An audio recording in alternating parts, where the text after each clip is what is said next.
Student, आज हम intermediate 3D geometry की एक्सरसाइज 11.1 लेकर आए हैं, जिसमें कि हम इंट्रोडक्शन और फार्मूले के बारे में डिस्कस करेंगे। तो इसके पॉइंट वाइज हम चलते हैं। पॉइंट नंबर 1, दिक् कोसाइन निकालना जब कोण दिए हों।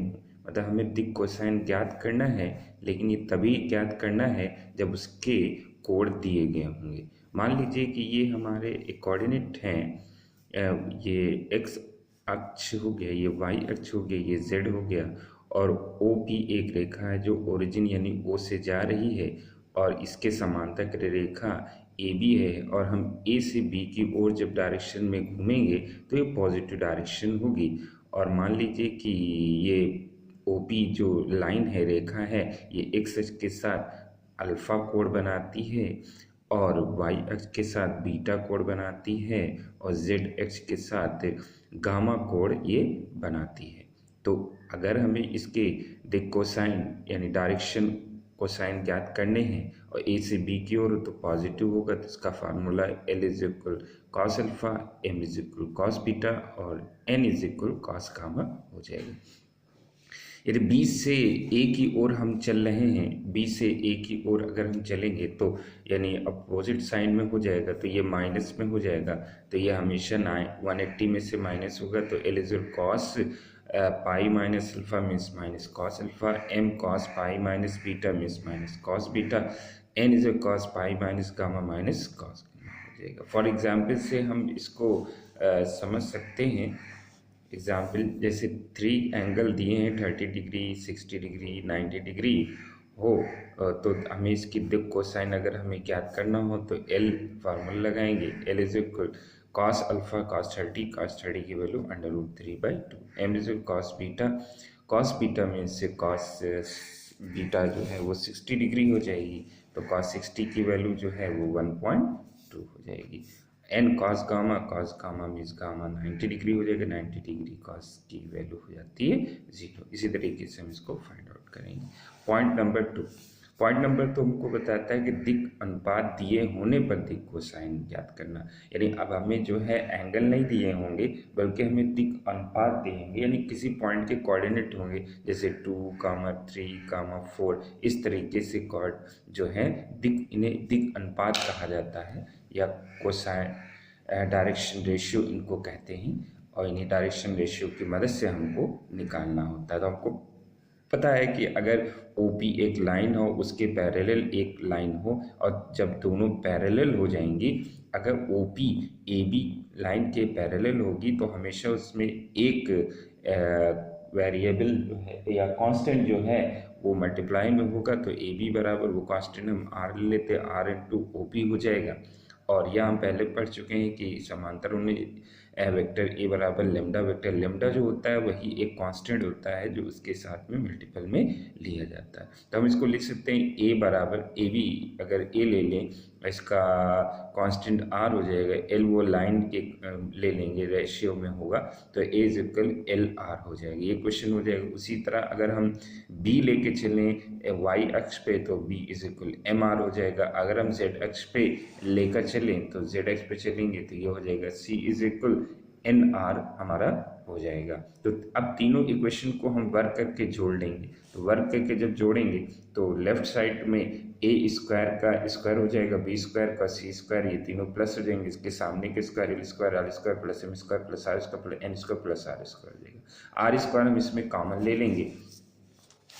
कॉमन लेने के बाद हमको पता है कि L square plus M square plus N square की वैल्यू जो होती है ये 1 होती है, तो हम इसकी वैल्यू यहाँ पर 1 पुटअप कर देंगे और इसको बाएं पक्ष में इसको दाएं साइड में लिख देंगे। तो R square plus B square plus C square हो जाएगा। तो R square under root A square plus B square plus C हो जाएगा। फिर हम एक किसी समीकरण में हम इसको मान रख देंगे। मान लेते हैं समीकरण 1 से इसको लेते हैं, A is equal LR, LR is equal A, L is equal A upon R। तो L अपॉन R की यहाँ पे जो ऊपर हमारे वैल्यू पुटअप हुई थी यहाँ कर देंगे। पुटअप कर देंगे तो ये हमारे एल की वैल्यू आ जाएगी, यानी एल बराबर हमारा इतना फाइंड आउट हो जाएगा। तो उसी तरीके से एम जो होगा वो बी अपॉन हो जाएगा और एन जो है वो सी अपॉन हमारा हो जाएगा। तो यानी जब दिक् अनुपात यानी डायरेक्शन रेशियो दिए हों और डायरेक्शन कोसाइन हमको निकालना हो तो इन्हीं तीनों फार्मूलों का हम यूज़ करेंगे और ये आ जाएगा। इस एक्सरसाइज में यही दो फार्मूले का यूज़ हुआ है। नेक्स्ट एक्सरसाइज पे फिर नेक्स्ट को एक्सप्लेन किया जाएगा। अब हमारा एक्सरसाइज नंबर 11.1 का पहला क्वेश्चन है कि यदि एक रेखा अक्षों एक्स वाई जेड के साथ क्रमशः 90 डिग्री, 135 डिग्री, 45 डिग्री के कोण बनाती है तो इसके दिक् कोसाइन ज्ञात करो। तो हम इसको लेट कर लेंगे कि alpha 90 degree, beta 135 degree, gamma 45 degree. दिक् कोसाइन सूत्र से L is cos alpha 90 degree, cos 90 की वैल्यू 0, m इसको cos beta, m is cos 135 degree. 135 को हम अगर वैल्यू नहीं पता तो इसे ब्रेक कर सकते हैं। 90 डिग्री प्लस 45, 90 में साइन चेंज हो जाते हैं यानी cos का साइन हो जाएगा और 45 ये सेकेंड क्वाड्रेंट में इसलिए माइनस लग जाएगा। साइन 45 की वैल्यू -1/2। और फिर n is cos phi gamma तो cos 45 डिग्री तो n इज cos 45 की डिग्री 1/√2। यही इसके जो हैं ये हमारे दिक् कोसाइन हो जाएंगे और यही हमारा आंसर हो जाएगा।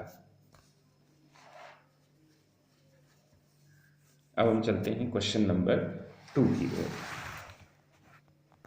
क्वेश्चन नंबर 2 बताता है कि एक रेखा के दिक् कोसाइन ज्ञात कीजिए जो अक्षों के साथ समान कोण बनाती हैं। तो जब समान कोण बनाएंगी तो अल्फा बराबर बीटा बराबर गामा हो जाएगा। सूत्र से हमको पता है कि cos अल्फा जब cos बीटा और cos गामा जो है cos डायरेक्ट कोसाइन में cos लेते हैं और हमको ये भी पता है cos square alpha plus cos square beta plus cos square gamma is equal 1, क्योंकि ये फार्मूला हमारा L square plus M square plus N square is equal 1 से बना है।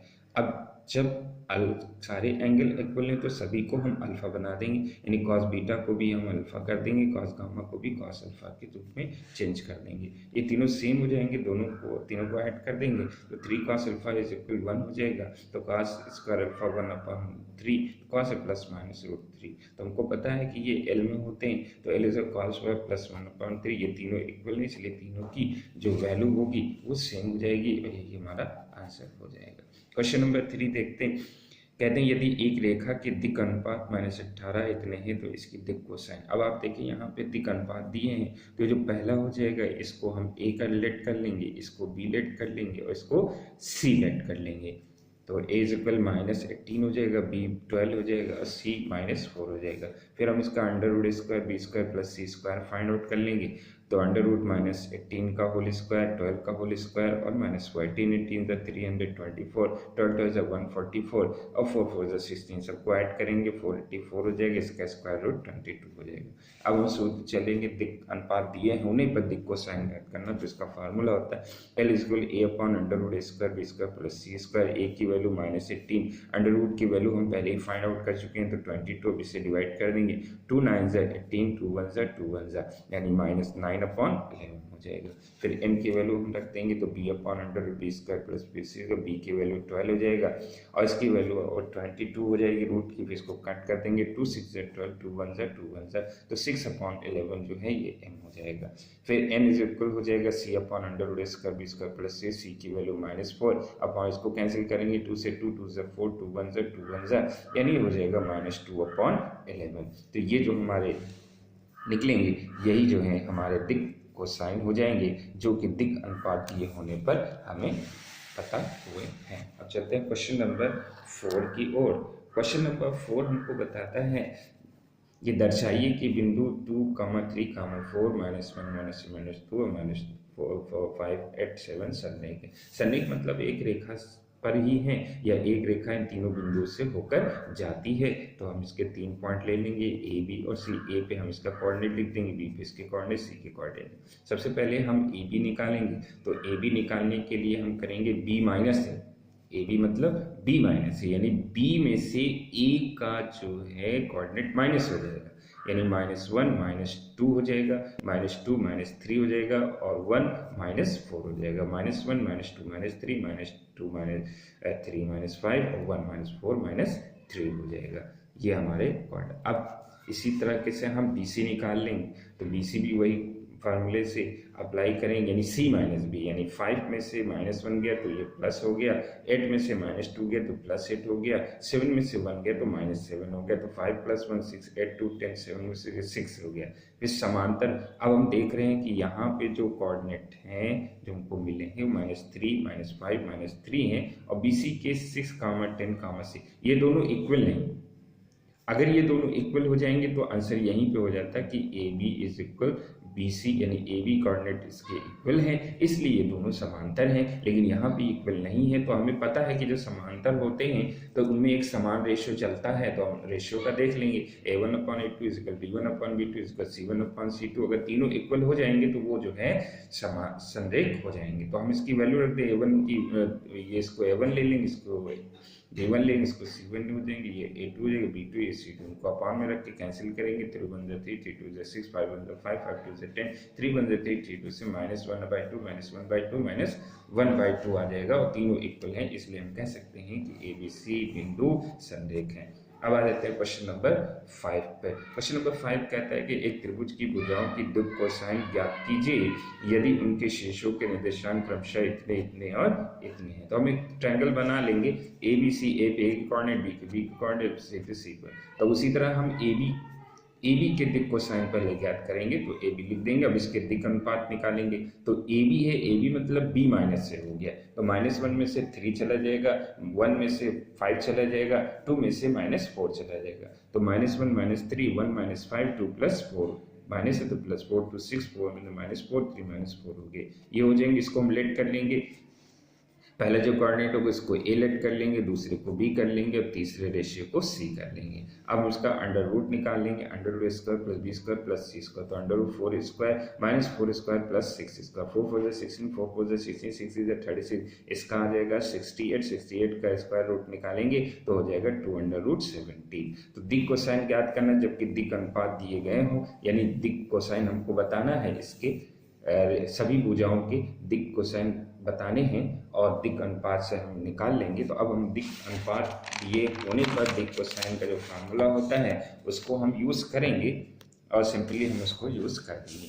तो L = A/√² + B², A की वैल्यू -4, इसको कैंसिल, 2 1 = 2 और 2 2 = 4, यानी -2/17 हो गया। फिर M = रखेंगे तो B/√² + B² + C², B इसको कैंसिल कर देंगे, 2 2 = 4, 2 1 = 2, यानी -2/17। फिर N की वैल्यू रखेंगे, N = C/√² B², C की वैल्यू 6 हो जाएगी, इसको फिर कैंसिल करेंगे, 2 1 = 2, 2 3 = 6, तो ये हमारा आ जाएगा 3/√7 हो जाएगा। तो AB भुजा के दिक् कोसाइन हमको मिल जाएंगे -2/√7, -2/√7 और 3/√7, यही AB भुजा के दिक् कोसाइन हो गए। बिल्कुल सेम यही कंडीशन हम करेंगे BC के दिक् कोसाइन निकालने के लिए, जिसका आंसर ये आएगा, और फिर इसी तरह हम CA के दिक् कोसाइन निकालेंगे, उसके भी आंसर ये आएंगे। तो ये दो BC और CA जो है ये आपको AB की लाइकवाइज AB की तरह ही आपको इसी प्रकार जो है इसको सॉल्व करना है, और यहीं पर ये एक्सरसाइज जो है फिनिश हो जाती है।